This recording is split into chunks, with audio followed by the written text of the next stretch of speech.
You know the Hunger Games. You know the Belko Experiment.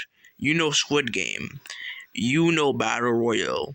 Well, put Mario Party right up there with it, because guys, today I'm gonna tell you guys I'm gonna tell you guys my theory that Mario Party is actually a death game. All those other death games I just mentioned, you can put Mario Party right with it because it shares lots of similarities with all those death games, and there's proof that the game is very, very deadly. 3, 2, 1, let's do this. Please like, subscribe. Hope you enjoyed this video, and let's get into it now. Here we go. Mario Party is actually quite similar to a lot of death games that you quite know. Like for instance, there is a certain number of contestants that are participating inside of. And every game of Mario Kart, the contestants are either on like some type of island or some type of unknown landscape where they have to play a bunch of games. And guys, speaking of some of these games, have you guys ever really thought about how deadly these games really, really are? Like for instance, I'm just gonna name a couple.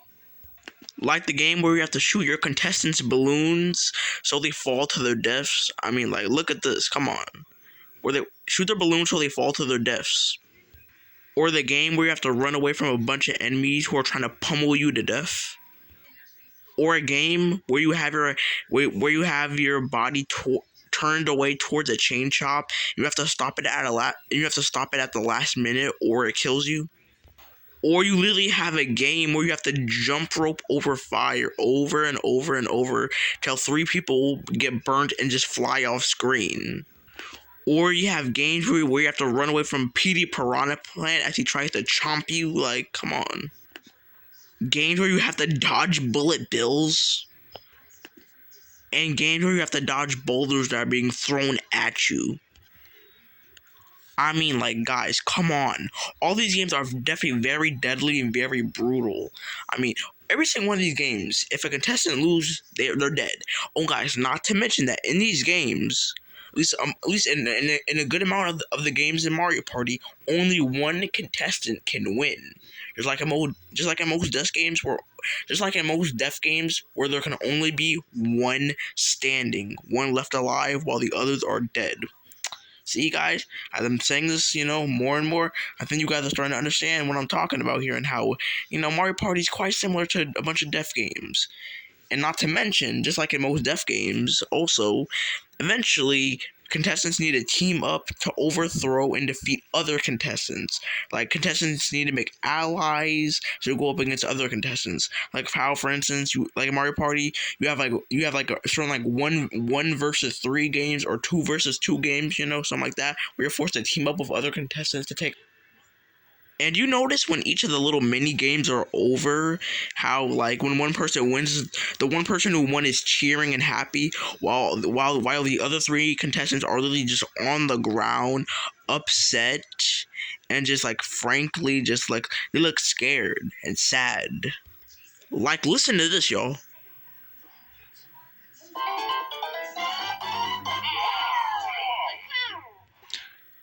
As soon as they realize they lost it, they literally just fall to the ground. Like, you could even hear some of them start crying. Like, damn. It's like as if they know what's gonna happen. And it's like as if they know what's gonna happen to them. Or like, listen to this once you like get killed in the games.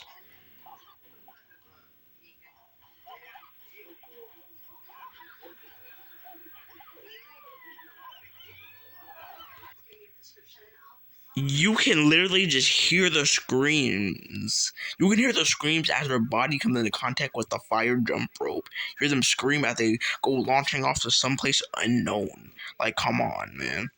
I mean, just think about it. It's like the contestants are sad and crying when they lose. They get right on the floor like they know what's gonna happen. And if they do like get injured in the game, you hear them really screaming and crying as if they just been murdered right there, right then. And even if the game right there didn't kill them, notice how they kind of just go off screen and their fate being unknown. And I know what you guys are thinking too, I know what you guys are thinking. If they get killed in the mini games, how are they still playing the games? Well, you guys, you know how Mario Party there's like a bunch of different like little items and stuff you can use? Well, I'm guessing that whoever is running the game most likely has like a bunch of mushroom, like one up mushrooms. I'm guessing like whoever is running the game probably has like a bunch of like little one up mushrooms to kind of keep the contestants alive until the game is officially over. So to make come on, you can't have your contestants dying that easily. You need to keep them alive until the game is officially done. So they probably have like one up mushrooms around that kind of keep them alive for now. And the whole bonus star thing you get at the end of Mario Party games, I know as a result, when the games end, a bunch of bonus stars get kind of given to everybody. This part has always seemed kind of random, kind of unfair. But maybe like how most like of the death games, like in Squid Game and Hunger Games, you have like people who are watching the games and see it as entertainment.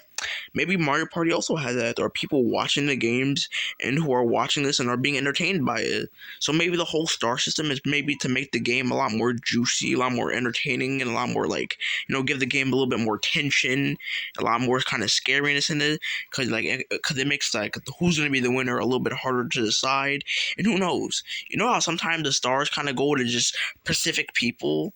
I don't know. Maybe the people watching the game are kind of like, I don't know. Maybe the people watching the game are voting on who should be given the stars. Maybe they're voting on who should win. And now we move on to how every single Mario Party result game ends up ending, where the four contestants are standing there.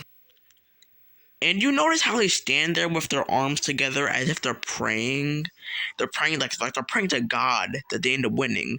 Yet again, kind of maybe like, like it kind of like implies like it kind of implies that they know what's gonna happen if they lose. Got their hands together as if they're praying to God that they win. And they always get hit by something. All four contestants, all three of the contestants get hit by something. Like sometimes they'll get hit with a giant fruit that gets spat out by a tree. Sometimes a bunch of swamps literally come to them and like literally Crib just chase them off screen. Or we have this one, which is the most brutal. Like literally, piranha plants come out of the ground and literally bite, they literally bite, swallow, and like literally spit out the contestants. Like literally, come on, that right there, that is literally murder. There's no way they survive that. And the last contestant remaining starts jumping up and down, cheering as confetti gets thrown all over them. And the contestant looks at the camera, looking happy that they have survived Mario Party. And the last image you see is a picture of the game that we just got to be a part of. With the main winner, the main contestant that won the game, looking all happy as the others are obviously in peril. So guys, now that you saw this video, I hope you look at Mario Party a lot more differently and realize it's not a fun game experience. It's actually a bunch of contestants who are playing it in a series of games where they will unfortunately die and where only one will be left standing. So guys, tell me what you think about my theory and thoughts in the comments below. Tell me what you think. Please like